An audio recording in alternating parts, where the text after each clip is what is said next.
Welcome back to the Device Academy podcast. Today we got a real special guest, the OG Device Academy from 2014, one of the originals that went through our course back in the day, and has had some unbelievable success throughout his career over the last 10 years or so.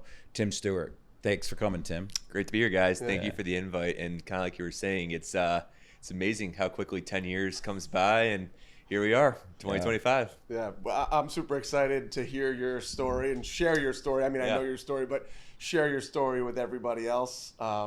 It's been a hell of a journey, and it's really kind of full circle.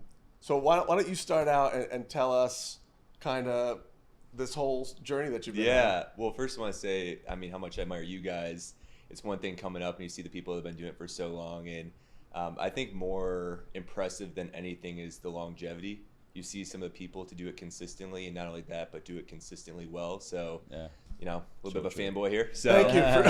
Appreciate it. Yeah, so my journey started back my junior year of college, and I remember I thought I wanted to be a physical therapist, and I shadowed a physical therapist, and by noon, I was having a breakdown because I hated it, and I was losing my mind. I'm like, they do this every single day, and they make this much, and when the really, really good ones only make this much, like this doesn't make sense to me. So I started reading books, and I came across a book talking about like passion, purpose lined up, and to me, medical device sales just made perfect sense. So you're always on your feet, something different every day. You get to eat what you kill, control your own destiny, and it just clicked. I was like, man, I want to get in, but like, you know, this is not a normal job. You don't hear a lot about it. So talked to a few people, connected with my roommate's dad. One thing led to another, and I kind of just changed my approach senior year of saying, instead of focusing on school, I'm just going to focus on interviewing and meet as many people as possible. So one thing led to another, and it ended up being someone else's dad that, to be honest, created a fake internship for me. It is That's healthcare it. We talk about that all the time. Yeah, right? It is so funny. First of all, I think it's great that you were focusing on interviewing. Right. Yeah. And we, you know, I know now colleges kind of have courses that like teach you how to interview, but like that's kind of what we're here to do, is to help with that interview process. Yeah. And it's funny, I didn't know that you created a fake internship because guess what? So did I. Yeah, That's amazing. Yeah, I was older when I was breaking in, not right out of college, and I couldn't get even interviews. Nobody would even call me for an interview because I didn't have any experience on my resume. So I called my sister at the time, who was in Device, and I said, hey, can I follow you around for a week? And she was like, yeah. So I literally followed her around for a week, and I was able to put that on my resume, and then I started getting calls. Yep, that's awesome. I didn't know that about you. That's great. So, Great minds think alike. Yeah, keep going on this. Keep going. go. So I was going out to a wedding in California, and the person whose dad had kind of created this is like, listen, while you're out here, Kaiser Permanente, there's a hospital out here. I want you to come meet a couple of the cardiac surgeons I work with. He's like, you get a chance to ask them what they look for a rep. And I went down there, actually met one of our former reps under Peter out there, and she was the one that put me in touch with Scott. So talked to the surgeon. He kind of outlined for me as the end user, this is what's important to me. Yeah. So kind of got to hear the other side of it from their perspective. Got to meet the rep out there, and she told me, she's like, hey, this is the person you want to connect with. Scott out in Columbus. So I was like, I mean, this is before LinkedIn really. So I just shot Scott an email and said, hey, I want to get into medical device sales. Can I buy you a cup of coffee? You need a place and time, and I'm there. And he replied right away. He said, this place, this time, 9 a.m. And I was skipping chemistry that day, driving 2 hours to meet Scott for coffee. I remember him being 30 minutes late, which I later found out was a test. Yeah. It was a test. Yeah. So we talked for probably about 30 minutes, and about halfway in, he stopped me, and he's just like, all right, I'll help you get in. I was like, man, I didn't even get to the hard close. I was ready for this. So yeah, and then that kind of led to Scott mentoring me and introduced me to Device Academy, and fast forward 10 years, here we are. Yep. The biggest mistake of my life. What was that? Not hiring Tim Stewart. Yeah, that's true. That's true. At least you admit it. Dave does it. Yeah, I'll admit it. It's okay. So talk to me about the decision to do Device Academy. Yeah. Right out of college, didn't have a job. Funds must have been tight. I mean, what kind of pushed you over the edge to say, you know what, this is an investment into my future? Yeah, I think the biggest thing is I recognized that I had all the want, but I didn't know you don't know what you don't know, right? And I was looking and I was finding these like $30,000 programs online. It didn't feel right. It didn't feel right. And I'm like, I don't want someone to teach me the product because every company is going to be different. I just want someone to basically be a mirror and tell me what I'm missing out, right? Because that was the age of people in college where they're buried in their phone. You know, you had the time to think up the perfect text message response. Right. And we were so, I'd say, big fish, little pond, and recognizing, I'm like, this is the ocean I'm about to jump into. I need to learn from the best. So you got to spend some money to get in the room with the right people. And then at that point, just be a sponge. So my whole goal was, once I made the commitment, was be there 30 minutes early, spend as much time with you guys, soak up as much as I can, and just learn and soak it all in. Yeah, you were the model student, that's for sure, when we had those courses. So the one thing you were talking about was, focusing on the interviewing, and that's what we always talk about, right? Is like, listen, we can teach you any product, right? Yeah. Most companies will teach the product to the sales rep. That's not how you win a job, right? No. You win the job in the interview process. Yeah. If you can't close them, if you can't do the things in the interview process to win it, then it doesn't matter what you know. Yeah. Right. They're not. They know that they can teach you that stuff. Right. So, and that's one of the reasons why we started Device Academy way back when. And another reason why we're bringing it back online now. Yeah. No. And Scott talks about it all the time. You spent so much money in college, right, on your education. Yeah. This is like one more credit, or 3 more credits that you get that will kind of catapult you into that next phase and make all the difference in the world. Yeah, and so while it may seem like an investment, it is. Yeah. And it's a good one, I think, And I think there's a lot of noise about all these hocus pocus different things that may be deceiving, and everyone's looking for the quick fix. But at the end of the day, I mean, the best investment, and you got to decipher this for yourself, is it's yourself. Like, bet on yourself every single time, and you're not going to hit on all of them. But I think if you can recognize the ones that will actually contribute and move the needle forward, especially making that jump, like if it's going to get connected with the right people that you want to get in the industry, like make that. Yeah. You guys are the real deal. Like, I don't even know how many years between you. I'm not going to age you, but you guys can do that. Well, what we do say, and we talk about, is we've got over 55 years of expence combined between Scott, between Scott, Chris, and myself. I'd like to see the breakdown of that. Yeah. Well, it's interesting, but listen, part of the benefit of getting older is the wisdom that comes along with it and the experience. And so I'm trying to embrace that as I get older and older. But all right, so what do you think was, if you could, what was like the number one thing that you got or you took away from Device Academy? Yeah, man, it's hard to decipher one thing. Or a couple, if you. I mean, it's a laundry list. Yeah. But no, going in with, it's recognizing that every company is different. And I think that if the interview doesn't feel right, there could be a chance that it's just the wrong fit. But I think if you go in with the attitude of, I don't know everything, I understand that, but I'm going to try to adapt to my interviewers for this job. If they reciprocate that and they're not playing games with you, I think that's a good fit, right? Like, every company is different, so I think you got to understand it. But the self-awareness about myself, and I think at that age, it's like you don't have much life experience to come on or know how to translate. Another great thing about Device Academy is I was a personal trainer before, right? How do I tie that to business sales? Right. And that was something I wasn't familiar with, because it wasn't a traditional, box gym. It was a college gym, right? So finding ways to, like I said, I had all the want, but I didn't know how to connect my real world experience to sales experience that you guys would see, like, you know what? Maybe he doesn't have the most sales experience, but he has the ability to sell himself. Yeah. Right. And I think that was something that I didn't even think of, truthfully. Yeah. Or just things that stood out or made you stand out on paper, because that's we talk about that a lot. That's a really tough thing to get over, is hiring managers look at, tons and tons of, resumes all the time, and like, which ones are going to stand out? They're not going to interview everyone, most likely. Well, question I have for you, I mean, you guys interview people all the time, right? So when you post a job, how many resumes do you typically get where you're like, all right, we got to whittle this down to 5, right? So what's that number look like? It depends. It comes in waves sometimes. Yeah. Sometimes you'll get a ton. Sometimes you'll get, 1 or 2. But at the end of the day, like, even when you're getting 1 or 2, you want to see those things that are,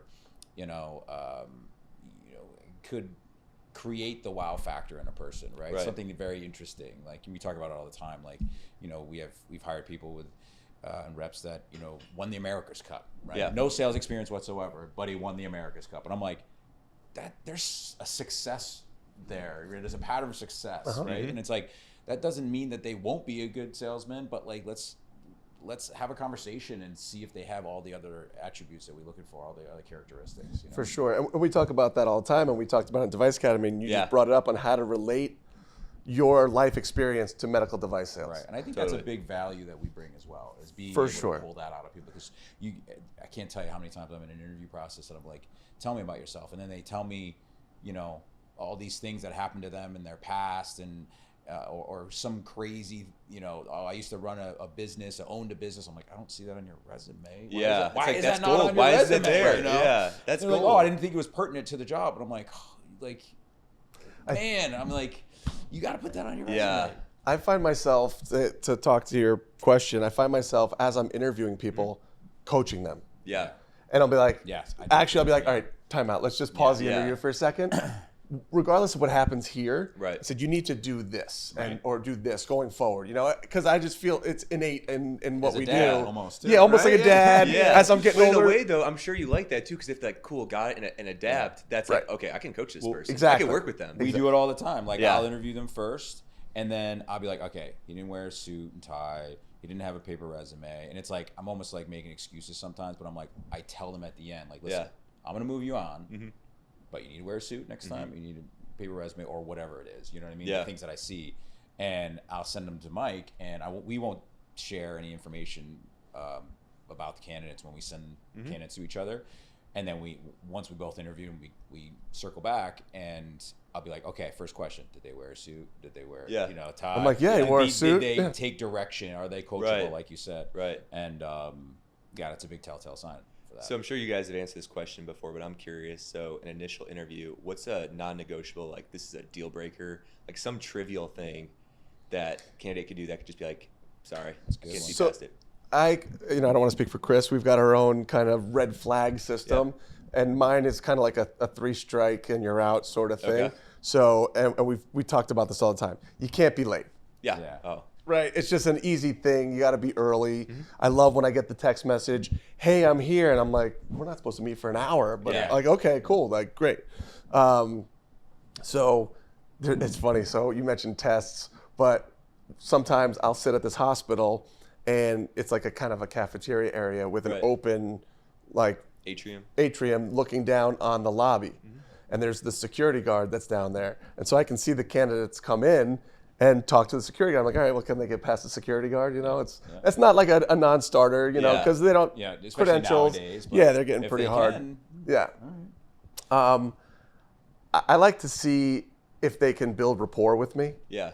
I'm a pretty laid back guy in my interview process. Yeah. I guess in life, but I'm pretty easy to build rapport with. I'd say so. And so, I want to see that, because if you can't build rapport with me, how are you going to do it with a doctor? Right. And I'm a little bit the opposite, where I'll be a little bit colder. Right. But I still want them to try to build rapport. Yeah. Right? You know what I mean? Yeah. Because if they can try it and then get me by the end of it, smiling and having conversation with them, I'm like, okay, all right, that worked. Yeah. There's a lot of non-starters for me, to tell you the truth. Weak heart there's close, so many crazy things that I've been like, I just can't get over this one thing. I'm sorry, I just can't get over it. So, everything from like long fingernails to not buttoning the shirt underneath the suit, to not wearing a tie, to not having a resume, to having not done their hair. Like somebody at one time was like, it wasn't even like the style, it was just like messy, and I'm like, did he not look in the mirror before he came in? Well, like, if you don't have pride in your appearance with all of those things that you just listed, then how are you gonna have pride in your work? It's all a carryover. Like, I don't think there's anything that's so egregious. There's all reasons for why. There's a book by Malcolm Gladwell called Blink. You guys give it to me. I did. That's right. It's the initial impression. We gave it in the beginning. That's right. I 8 forgot seconds. we gave Everything everybody. else is rational. You're trying to justify, but your gut, in the first 8 seconds. Yeah. It's good, right? Yeah. And majority of those, decisions are made in those 8 seconds. So one thing that we have added within the last couple of years to our interview process. So 1, 2, field ride would be 3, maybe a 4th interview with one of the team members. We've added a happy hour segment. Seriously. Yeah. And so if they pass all of those first 4 steps, then we say, hey, can you join us for a happy hour? And we invite the rest of the team. Mm-hmm. And so it's so telling to see how these people react. It's really interesting. Some people turn into wallflowers. You got 5 or 6 guys that are doing it every day. All type A. Mm-hmm. And it's like a firing squad, right? But guess what? You're going to have that in front of doctors, in front of residents. So can you hold your own? Yep. Some people, like, are they going to fire back like 4 drinks in a matter of 2 seconds? And you're like, whoa, this guy's like a loose cannon. Yeah. Or, are they going to be like, be able to hold their own and kind of entertain people, socialize people? Yeah. Like, it's been really, really telling, and we love doing it now and just see. And then we talk to the team, because we are a team. Yeah. And so we're like, I think you said it earlier. Would you want to have a drink with this guy, right? Like, likability. Yeah, likability. Yeah. So, in your success, you've had a ton of success, right? I'm wondering, like, what do you think is some of the things that got you to where you are today? Yeah. I thought a lot about this, and that answer has changed over the years. So, not to get too deep, but I did not have the best. Let's go deep, bro. Let's go deep. I did not have the best relationship with my parents. Yeah. Specifically my dad. He was an alcoholic growing up. Okay. We had a saying, me and my siblings, or whatever, my sisters, or a saying he had for us, and it was always remember cheeseburgers go in the yellow wrappers.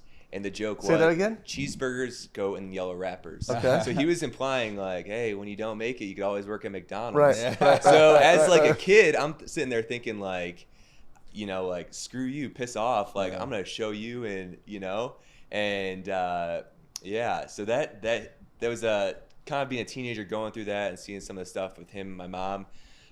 You get to college and it's kind of like, F you, like, watch me go. Right. You know what I'm saying? So I had all these ambitious goals that I wrote down. I'm like, yeah, I'm paying off college by the time I'm 25. Yeah, I'm going to make this much. And they're like, haha, I remember cheeseburgers going yellow wrappers. That's not realistic.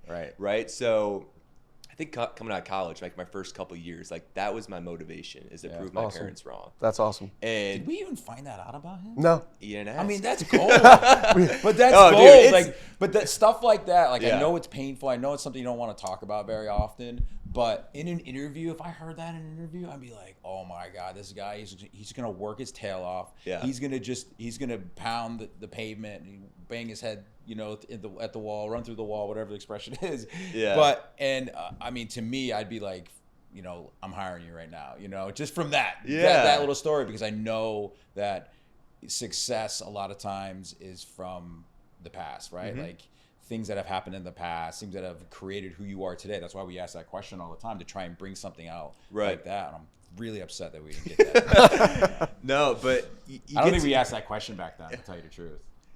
Like, what? Give me, tell me about yourself. I always say back from elementary school up into your resume, major moments in your life, people who met who could help you are today. It's a good question. Great question, and you'd be surprised what you hear, like crazy stuff. Cheeseburgers go in yellow wrappers. That's it, man. It's an autobiography one day. That's awesome. I was just going to say, it kind of sounds like a book. Nice title for a book. All right, guys, welcome back. We were lucky enough to have Scott join us. Just finished up a case, so thanks for joining us, Scott. We appreciate it. So, Tim, get back to where you were saying, your story with the cheeseburgers going yellow wrappers. It's really unbelievable. Yeah, so it's funny growing up from that, and that probably motivated me in my first 5 years of medical device sales, and recognize that's not sustainable long term. And you get to a point and you make peace with it. You kind of look back and see, I mean, my dad ran away on a tricycle when he was 3, right? Like that was his upbringing. So he did that, and I'm here now. He did the best that he could. So now my motivation has really changed from, if he can do that and I can get here, I got nothing but to do but put it all on the line, and hopefully one day leave a legacy for my kids down the road. And that's really what motivates me now. That's great. And your success, I mean, you probably don't want to sit here and list off all your awards. There's probably too many, but too many. Like Rep of the Year right out of the gates. And I mean, go ahead. Go ahead. I don't remember them all. But that's because there's so many. But he said them all. A few Rep of the Years. Yes. This year was the last bucket I hit for that product category. Rep of the Year, Rookie of the Year. Yeah. Awesome. And now you are a distributor principal. Yep. And you are doing some interviewing yourself and hiring some people for your team, aren't you? He's got 8 people now. 8 people. Yeah. Yeah. So if you could, honestly, did you use some of the stuff that you learned in Device Academy through the interview prep course in your current interview process now? All of it? All of it. We talk about this all the time, and I think the interesting thing is recognizing the questions that you ask, the tests are all for a reason, right? So we always say, is there a specific test that we do for everyone? No, because every person's different, right? So the person that you're not sure of the confidence, you taught me this, was, hey, call me, right? If they text you, that's my non-negotiable. You didn't listen to directions. Right. I already questioned your confidence, and you couldn't call me, right? You're done right then and there. We did same thing with us. Yeah. He says, give Mike a call, and then I get a text, and I'll text him and be like, he done. texted me. Yeah. It's done. Yeah. Done right off the bat. Yeah. So follow direction. Yeah. Yeah. I would say all of it. So it's pretty remarkable. You look back now, and I think about the things we do and why we do it.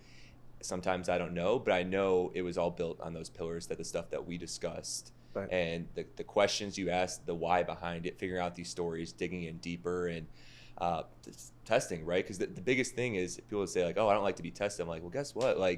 Everyone can rehearse the perfect answers, but you don't really know a person, right? Everyone's gonna put their best foot forward. So you gotta push them outside their comfort zone a little bit and see how they respond. Well, I want to push you outside of your comfort zone a little bit. Let's do it. We're talking about all your wins. Let's talk about the losses. All the losses that you had, starting when you were going into final rounds with Boston Scientific. You were a little cocky. Yeah. You didn't get that job. And Yeah. then Confidence.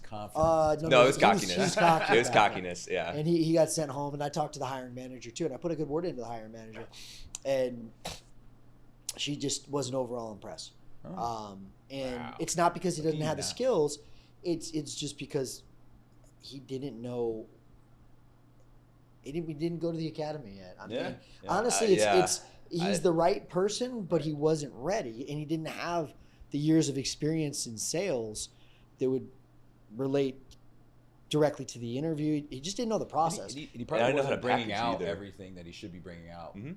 Like cheeseburgers or I mean, wrapped in hamburgers, yellow, But Yeah, you, whatever. you talk about Whatever. not Chicken only not getting through to Boston Scientific, but how many territories did you interview with at ZB? Did you guys already talk about that? I mean, No, but I got a hit turned list for down- all of you guys. No. Yeah, listen. I mean, how You many, can tell David's true. Yeah. No. I mean, I didn't hire you just because of relocation thing. I just have a thing with relocations. I thought it was because I kept asking you Kansas City, Missouri, or Kansas City, Kansas, and you thought I was just an idiot because I didn't know where Kansas City was. Definitely not. 3 or 4, but I think the biggest thing with Boston Scientific was I probably got a little comfortable. I'm like, I got this far in the interview, everything was going great, and probably I hate to say took my foot off the gas a little bit, but didn't give the opportunity the reverence that it deserved, and I think That was that's what And that was after that, and my mentality switch is whoever's giving me a shot, I'm not letting them down. Yeah. And I'm gonna give every single second that they give me the respect it deserves, and let them know that I appreciate even them taking time.